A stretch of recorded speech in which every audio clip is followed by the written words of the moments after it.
Hello everyone. Welcome to today's session on storage systems in Android.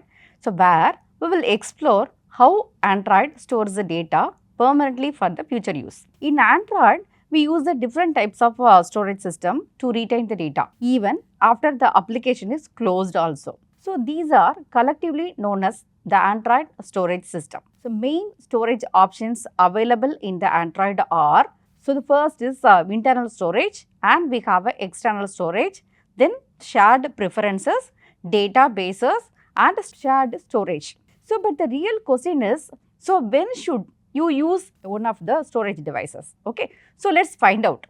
So the first we will see about the first storage device, that is internal storage. So here the Android provides many kinds of the storage for the applications to store their data. So these storage places are shared preferences, internal and external storage, SQLite storage and storage via the network connection. Okay. So in this section, we are going to look at the internal storage. Internal storage is the storage of the private data on the device memory. Okay. By default, so these files are private and are accessed by only your applications and get deleted when the user delete your applications. Okay. So next we will see about how to write the content into the file. Okay. So in order to use the internal storage to write some content in the file, so call the open file output method. Okay. So with the name of the file and the mode. So here the mode could be the private or public. So its syntax is like a file output stream f out, which is equivalent to open file output. So within the bracket, so we have to give a file name within the double quote. Then mode world real able. Okay. So this method open file output returns an instance of the file output stream. Okay. So you receive it in the object of file input stream. So after that you can call the write method to write the data into the file. So its syntax is like a string, then str is equivalent to data within the double quote. Then after that we have f out dot write within the bracket get bytes. Okay. So then finally we have to close the file using the statement of f out dot close. Okay. So next we will move into the how to read the content from the file. Okay. So here in order to read the content from the file, you just created call the open file input method with the name of the file. Okay. So this will return an instance of file input stream. Its syntax is given here, like file input stream f in is equivalent to open file input of file. Okay. So after that you can call read method to read one character at a time from the file, and then you can print it. Okay. So its syntaxes are given here. So apart from the methods of write and close, there are other methods provided by the file output stream class for the better writing files. Okay. So these methods are listed here. So apart from the methods of read and close, there are other methods which are provided by the file input stream class for better reading files. So these methods are also listed here. Okay. So here is an example of demonstrating the use of internal storage to store and read the files. It creates a basic storage applications that allows you to read and write from the internal storage. Okay. So to experiment with this example, you can run this on an actual device or an emulator.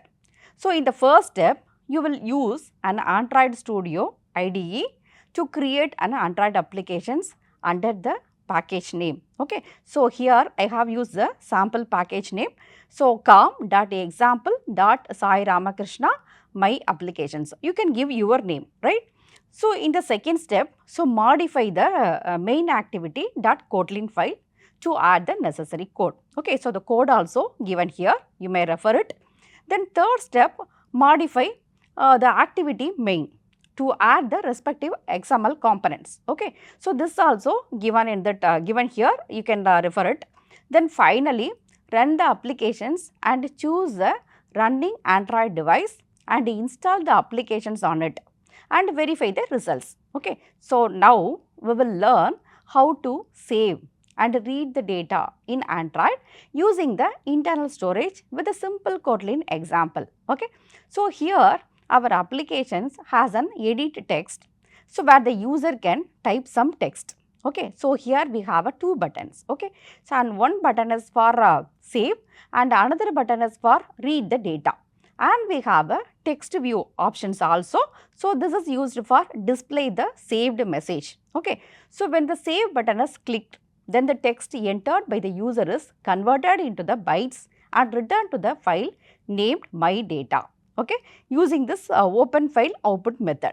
Okay. So, next the toast message saying file saved, and it confirms that the data has been stored successfully. Okay.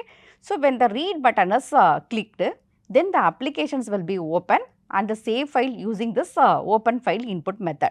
So, this will read its content and display it inside the text view on the screen. Okay. So, now a toast message saying file read. So, it confirms that the data has been retrieved. Okay.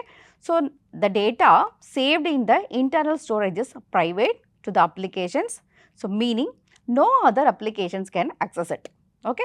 So, however, once the application is uninstalled, all the stored data is automatically deleted. Okay.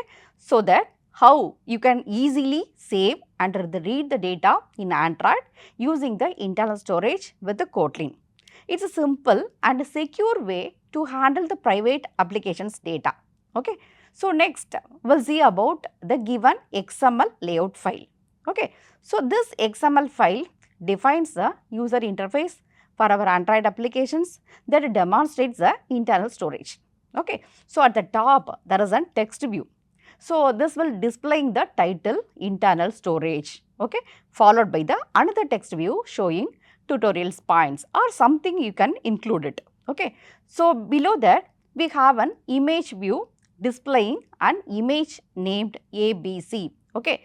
Then edit text is placed under the image where the users can type some text to be saved. Okay. At the bottom there are the two buttons. Okay. So, one labeled as a save. So, to store the text into the internal storage. Okay. Then another button labeled load.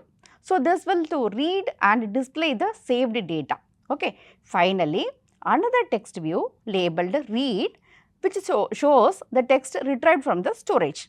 So, overall this layout provides a simple and organized interface for testing, saving and loading the data in the Android internal storage. Okay. So, let us try to run our storage applications we just modified.